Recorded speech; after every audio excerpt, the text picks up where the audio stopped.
TV1 TV for life.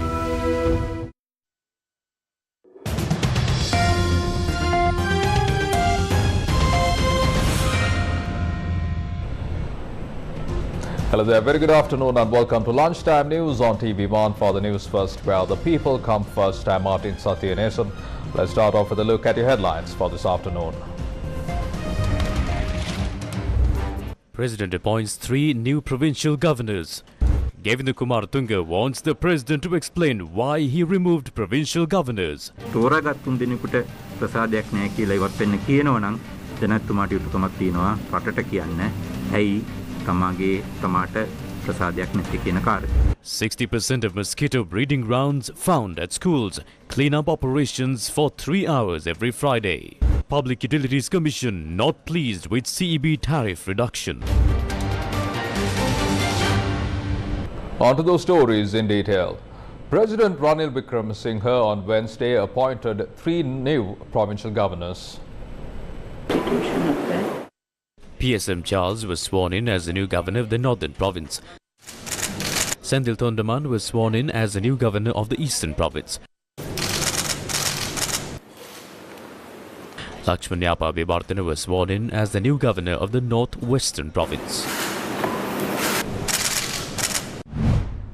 The convener of Yuthukama organisation, Govinda Kumaratunga, said the president must explain why he decided to remove the provincial governors. මේ පළාත් තුනේ ආණ්ඩුකාරවරුන්ට පමණක් අස්වෙන්නට කීම තුළ There are concerns among the people whether the talks the president had with the TNA attributed to the decision to remove the governors of these 3 provinces. The president has informed that they are asking to step down because he is not pleased with them. Therefore, we wish to know why he was not pleased with them, especially the governor of the Eastern Province. There are governors for the 9 provinces. If the president is selective on being pleased, he has a duty to explain why he was not pleased with them. ජනතුමාට යුතුයකමක් තියෙනවා රටට කියන්න. ඇයි තමාට ප්‍රසාදයක් නැති කියන කාර්යය. State Minister of Mass Media Shanta Bandaru hinted about the changes in ministries in the future. බොහෝ විට මොකද රාජ්‍ය පාලන කටයුතු කරගෙන යද්දී යම් සංශෝධනයන් වෙනස් වීම කරන්න සිද්ධ වෙනවා. It is likely during governance amendments are likely to take place. In recent days, measures were adopted with regard to appointment of governors. That is a part of the governance process. And the president is vested with the power, as per the constitution, to appoint suitable persons.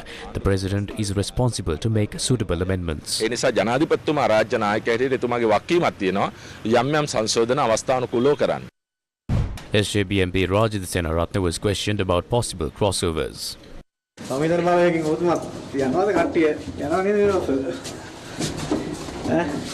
There is no such issue. You can ask it from him. The Public Utilities Commission of Sri Lanka said the Ceylon Electricity Board has not proposed an electricity tariff reduction to the extent expected by the people. PUCSL Chairman Janaka Ratnayaka stated this was revealed when observing the proposals submitted for the approval of the Commission to reduce electricity tariffs. The Ministry of Power and Energy said on Tuesday that the proposal to reduce electricity tariffs from the 1st of July was forwarded to the PUCSL for approval. Janaka Ratnayaka said a stringent study must be conducted regarding the proposals. He added that further data was also requested from the CEB and approval will be granted within the next 3 days. Sri Lanka's Minister of Power and Energy Kanchana Wijesekara discussed power sector reform progress and plans with Parameswaran Iyer, the visiting executive director at the World Bank Group representing Bangladesh, Bhutan, India and Sri Lanka. The minister had thanked the World Bank team for their assistance in the ongoing reforms of the Ceylon Electricity Board, offshore wind studies, India-Sri Lanka grid connectivity and feed-in tariffs. In a tweet, the minister further said that they discussed policy loans and assistance for renewable energy and sector infrastructure development.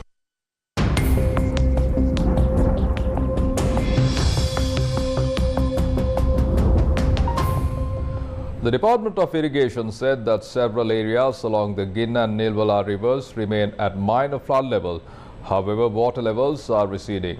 The Met Department said that showers or thunder showers will occur at several places in western, Sabaragamuwa, northwestern, central and eastern provinces and in Mullaitivu, Vavuniya and Polonnaruwa districts during the evening or in the night.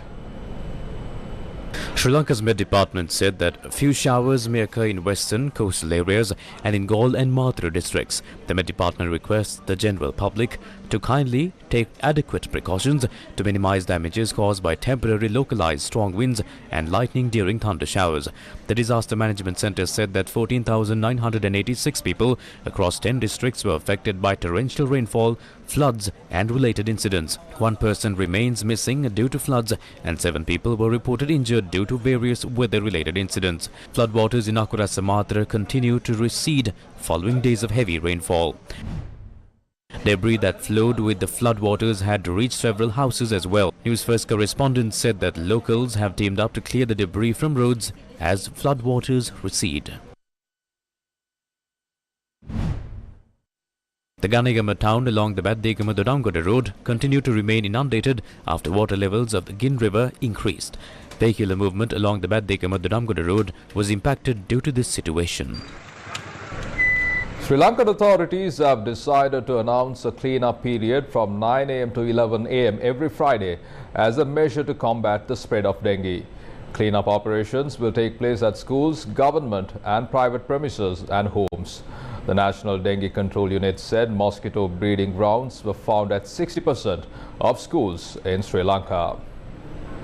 Entomologist Sathiramara Singh said mosquito breeding grounds were found in 65% of schools in the Colombo district and 65 to 70% of schools in the Gampa district. He requested the public to draw special attention to destroying mosquito breeding grounds in schools. He said over 70% of state institutions, private institutions and religious places were also found to be breeding grounds for dengue mosquitoes. 34,527 dengue patients were identified in the country so far this year. The National Dengue Control Unit said 17,057 of these cases were identified in the Western Province, while 4,287 were reported from the Eastern Province. The prices of upcountry vegetables sold at the Kapetipola Economic Centre have increased. Local farmers stepped away from vegetable cultivation in the recent past due to low prices being offered for their produce. Traders said as a result of the low supply of vegetables, the prices have increased. Minister of Health Kehelia Rambukwala says prices of medicines is expected to be reduced within the next 3 weeks. Minister of Health Kehelia Rambukwala noted that instructions were given to the health authorities to take measures to ensure patients benefit from the strengthening of the Sri Lankan rupee against the US dollar promptly. Accordingly, he noted the prices of medicine is expected to be reduced by 10 to 15%. Officials attached to the National Medicines Regulatory Authority are expected to meet today. The NMRA noted the aim of the meeting is to review and submit a report to the subject minister on revision of medicine prices.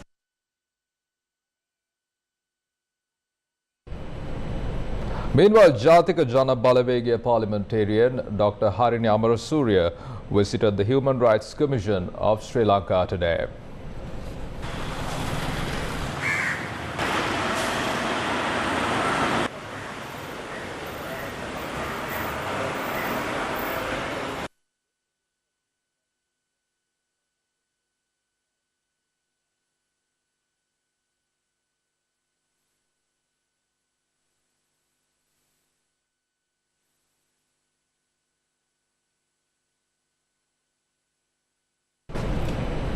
Up next is Crime Watch with details of 2 gruesome murders that took place on Tuesday night.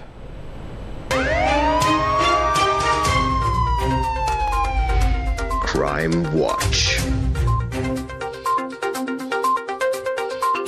A 38-year-old man was gunned down in Mahasenpura, Padaviya on Tuesday night. Sri Lanka police said unidentified men on motorcycles had entered a residence and committed the murder. Police believes a T-56 assault rifle was used to commit the crime. The remains of the deceased was removed from the Padaviya hospital. Crime Watch.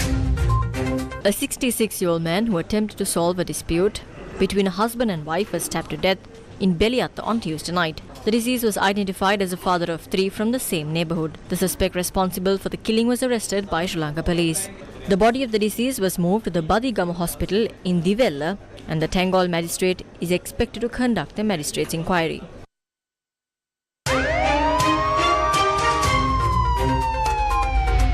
Crime Watch.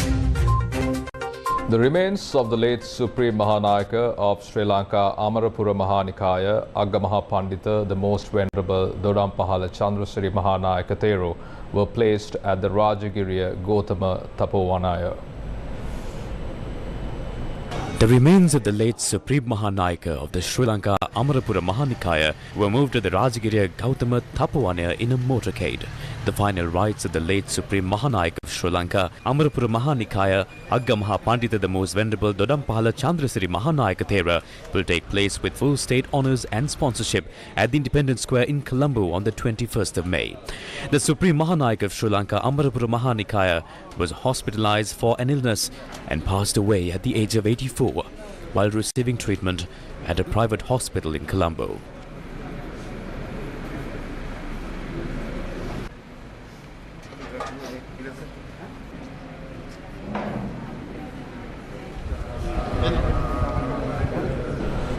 Veteran musician Tony Hassan passed away on Wednesday at the age of 73. Tony Hassan started his career as a singer in 1962 and contributed to many Sri Lankan movies as a playback singer. In 1964, he took up singing in Hindi and became popular among Sri Lankan music fans with his contribution to the Hindi movie Doste.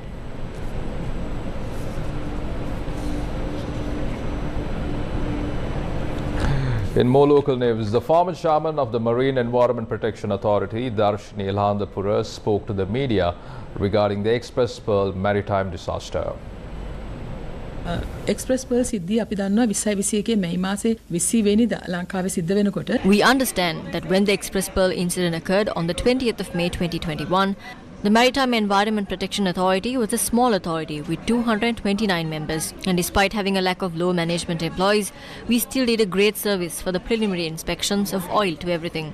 A coastal area worth 750 kilometers was cleaned with our aid. The removal of waste from the ocean was also done. The legal proceedings, the obtaining of samples, etc. We took part in it all. There is word going around saying that we did not take samples properly, but we have taken hundreds in many forms. We have conducted ourselves for the service of the country, and we did not expect anything in return. However, at this moment, we hear that many parts of society are attempting to accuse us of acting wrongfully. Environmentalists on social media have turned into politicians and have slandered us. They told us that we have apartments in Dubai and that we have cupboards full of dollars. I will take legal action against them. මම ඉන්ටර්වාසියාවල දැනුත් සෑහෙන කාලයක් ඔවුන්ට මම ඉන්ටර්වාසියාවල තියෙනවා ඒ අදාළ නීතිමය ක්‍රියාමාර්ග ගන්නවා. The Miss World Tourism 2023 beauty pageant will be hosted by Sri Lanka for the first time ever.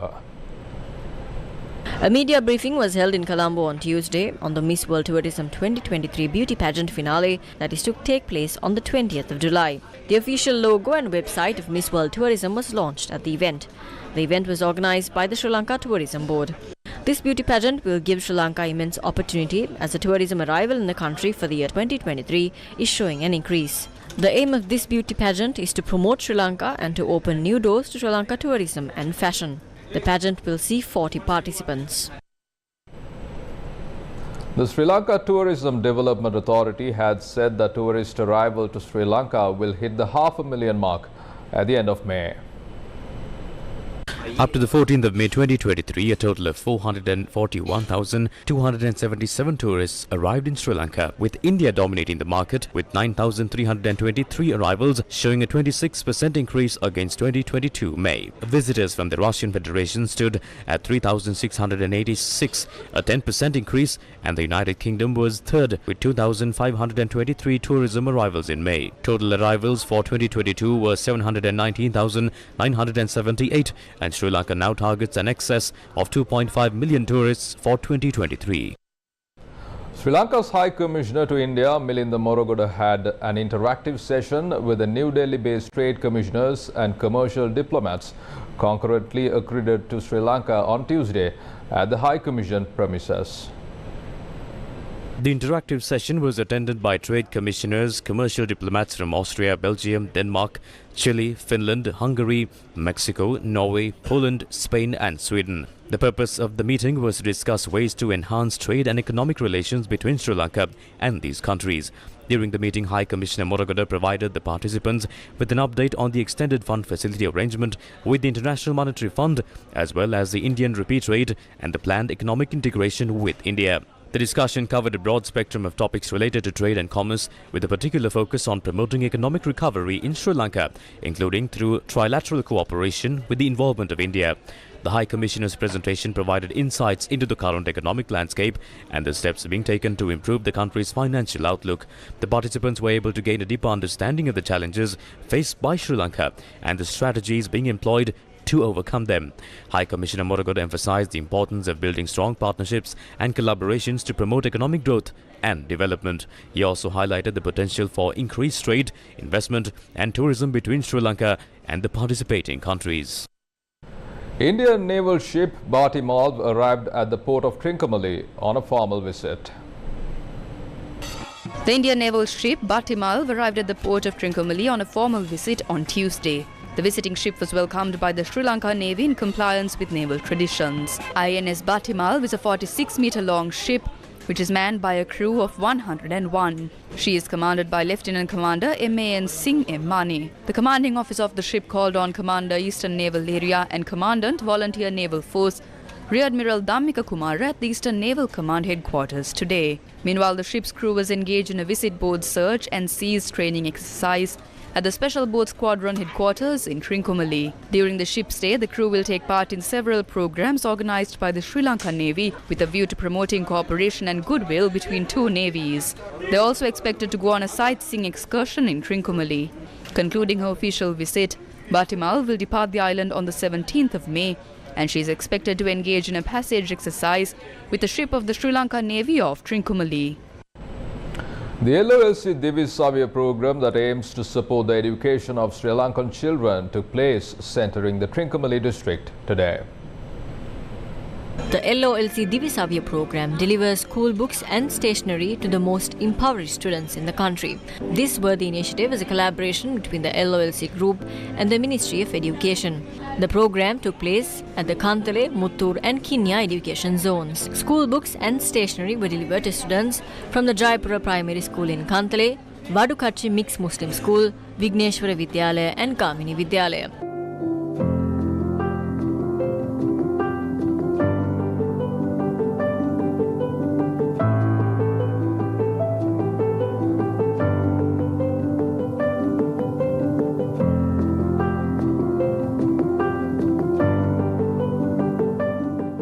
The LOLC Divisavya program will continue to ensure a better future for all children in Sri Lanka.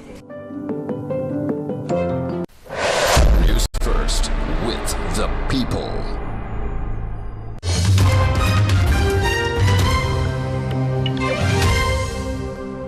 Shifting your attention to international news, the election in Thailand ended with an unexpected result, the triumph of progressive anti-military party Move Forward. But due to Thailand's electoral system, the party still faces a tricky path to claiming power. And I am ready to be the Prime Minister for all, whether you agree with me or you disagree with me. Move Forward, a young progressive opposition party, stunned many observers by winning 14.2 million votes, more than any other party, and sweeping all but one seat in Bangkok. The party is hugely popular among young people, and its success reflects changing societal values and attitudes towards power structures and key institutions. The ruling former army chief, who first came to power in a coup, performed poorly. Thailand's future Prime Minister is voted on not just by the House of Representatives, but also by the unelected Senate. All 250 senators were appointed by the military after the last coup, and they are generally seen as part of the conservative establishment that protects the political status quo. Move Forward's policy platform, especially its pledge to reform the Majesty law, could be a major block that means many senators will not allow Move Forward's leader to become Prime Minister. A joint session of the House of Representatives and the Senate will be held in July to select the new Prime Minister. Move Forward has said that with its planned coalition, it would have 309 seats in the House of Representatives. This is short of 376 that is needed for its leader to become Prime Minister. President Joe Biden and Republican leaders have expressed cautious optimism that a deal to raise the U.S. debt ceiling is within reach. This is following emergency talks at the White House. House of Representatives Speaker Kevin McCarthy told reporters that the two sides are still far apart. US President Joe Biden is due to fly to the G7 summit in Japan on Wednesday. He was then expected to head to Papua New Guinea and Australia for further meetings. Without a deal, the US could enter a calamitous default on its $31.4 trillion debt as soon as the 1st of June.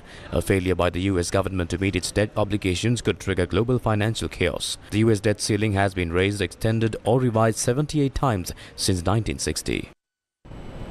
The powerful Cyclone Muca that hit Myanmar on Sunday has killed at least 40 people, and the toll may rise further.